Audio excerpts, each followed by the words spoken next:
Start. Mr. Deputy Chairman, the middle class is amongst the people hit hardest by the new taxation policy. On the one hand, the tax on their income is on the increase and thereby their income is decreased, and on the other hand, articles of consumption are being subjected to forces which raise their prices. In these circumstances, it will be very difficult for these classes to balance their budget, and the question of their saving anything and their investing their savings for purposes of common good is very problematic. Sir, the middle classes, as is well known, are the backbone of the society. They are the real workers of the land, and they should not be disabled or made vitally less enthusiastic by these measures in contributing towards the success of the plan. The indirect taxes have really got an inflationary tendency.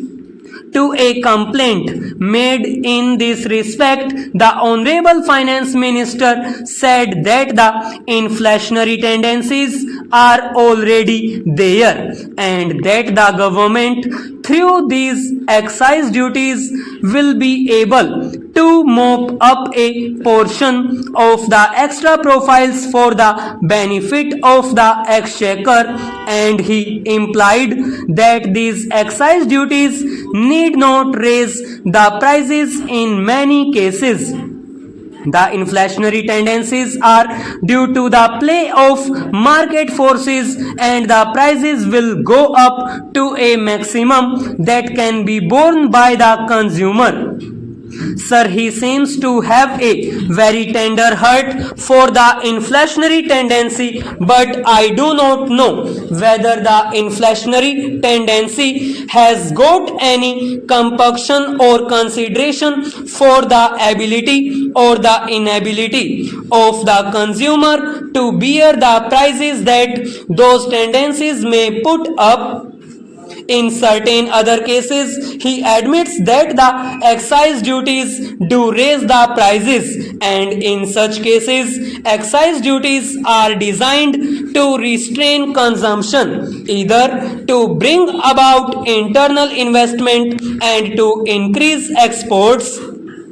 In certain cases, I admit that higher prices may restrain and restrict consumption. For example, if the price of sugar is raised, people may consume less sugar. That is a known fact, but it does not stop there. In such cases, human nature must be taken into consideration. It is a matter of common knowledge that if sugar is beyond the reach of the people, they do not stop there. They take to other alternative articles, they go in for gur or such other things, and therefore no saving is effected thereby. Sir, then take the private sector. Increased targets have been set up in the second 5-year plan for this sector, and they have to fulfill those targets in the vital interests of the country, because the development in the private sector forms a vital part of the economy of the country as a whole. But the question is under the present proposals of taxation and the conditions that will be created by giving effect to those proposals, how is this sector to find its resources for realizing the increased targets that have been set for it? Everyone, the common man, the middle class person, and the upper class man has to bear heavier burdens under the new taxation policy. The government want to mop up extra profits. They are increasing taxes on income and they cut even into the corpse of the capital through such taxes as those on wealth and expenditure, thereby reducing the wealth already formed through the savings of the people. Under the circumstances, one wonders how the private sector is to find its resources for enabling it to realize the targets set before them.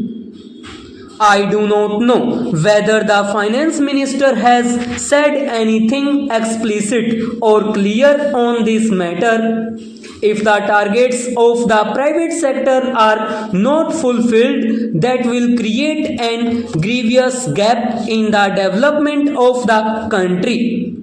What I think is we must frame our plan mainly basing it on our internal resources and work that plan.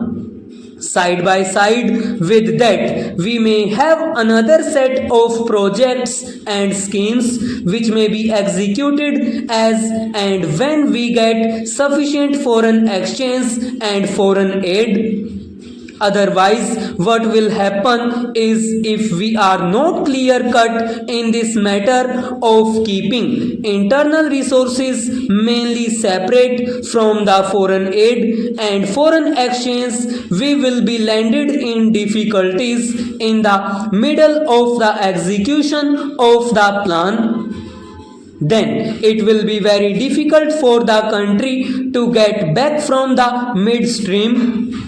Then, if we set about to find foreign aid and exchange, the position of the country will have to be compromised in many directions, and that is not good for the country. Now I want to deal with one or two concrete points which may bring in a sizable amount of foreign exchange to the country. One point is with regard to the export of raw goat skins. An export duty on the export of this article may be levied beneficially to the industry as well as to the country as a whole. There was an export duty of about 15% on this article.